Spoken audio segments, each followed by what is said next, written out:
Il était fatigué, il avait faim.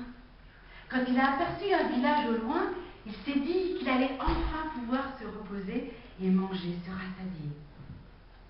Alors il s'est dirigé vers la première maison. Il a frappé à la porte et c'est une femme qui lui a ouvert. Il lui a dit « S'il vous plaît, pouvez-vous m'offrir l'hospitalité ?» La femme l'a regardé, de la tête aux pieds, des pieds à la tête. Elle lui a dit « Non, je n'aime pas les étrangers. » Elle a claqué la porte. Alors cet homme est allé dans la deuxième maison du village. Il a frappé. Et cette fois, c'est un vieux monsieur qui lui a ouvert avec une canne. Et quand il lui a demandé l'hospitalité, le vieux monsieur a répondu « Il y a quelques années, quand j'habitais encore en ville, parce qu'aujourd'hui j'habite à la campagne.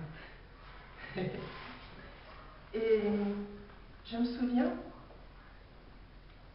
quand j'ai emménagé dans la rue des 4 Jeudis, dans ce vieil immeuble-là, il était déjà là.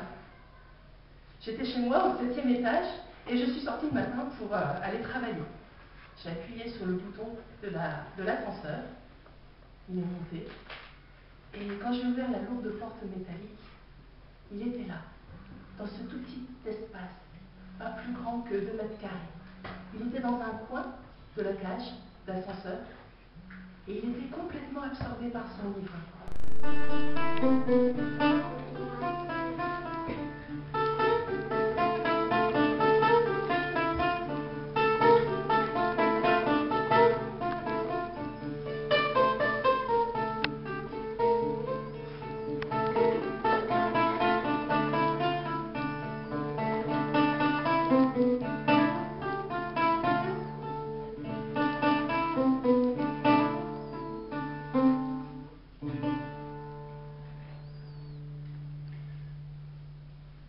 C'est l'histoire tout de même d'un chevalier.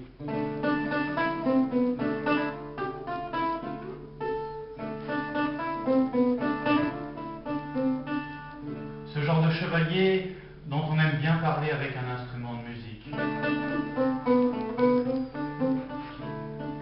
Ce genre de chevalier qui vit au printemps, quelle que soit la saison. Vous allez me dire, il y a des hommes politiques aussi qui ont le sang qui bout au printemps, même dans la saison. Ce chevalier-là, il avait un cheval, sinon ça ne serait pas un chevalier. Il avait un beau cheval blanc avec des moustaches.